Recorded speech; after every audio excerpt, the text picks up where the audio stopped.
As you can see, the framework for the house is just about ready, and the 3D printed mechanism for moving the people using the Watts linkage is also in place. So the next thing to look at is the servos.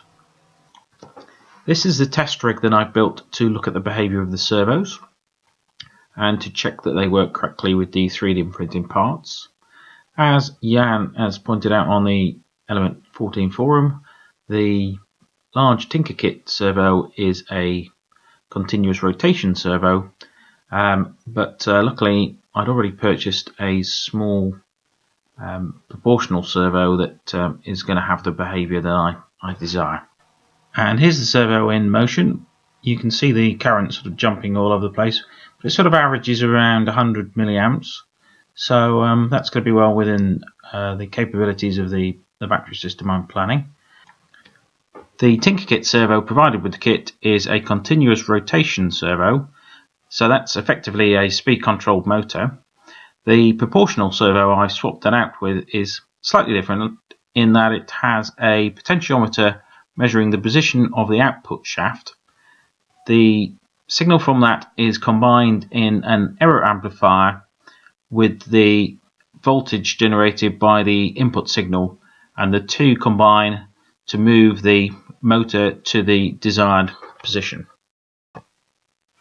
Another thing I noticed about the Tinkerkit servo was that it had sort of non-standard servo connectors, so I swapped over the wiring for that so that the positive supply is in the middle and the signal's on one side and the ground is on the other side.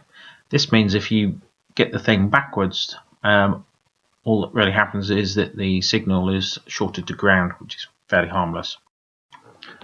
I started out with the standard servo library from Arduino.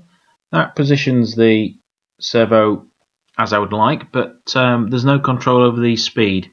So I had a look on the internet and found this variable speed servo adapted by Philip Van Allen, and that controls both the speed and the position of the servo very well. One of the things I was most excited about for the new Arduino IDE was the library manager. However, I didn't find it worked that well with the variable sweep library, because there's references to other libraries, and the system didn't really pick that up correctly because they're all in different folders. So my fix for that was to put the library in the program files where it effectively would have been in the previous version. While I was fixing that problem, I did notice that the library uses both timers and interrupts, so I'm a little bit concerned there may be incompatibilities between that and the RGB board, so that will be my next code thing to investigate. So that about wraps it up for the mechanical and servo aspects of the project. The next topic to look at is the Arduino Uno and getting that hooked up to the internet.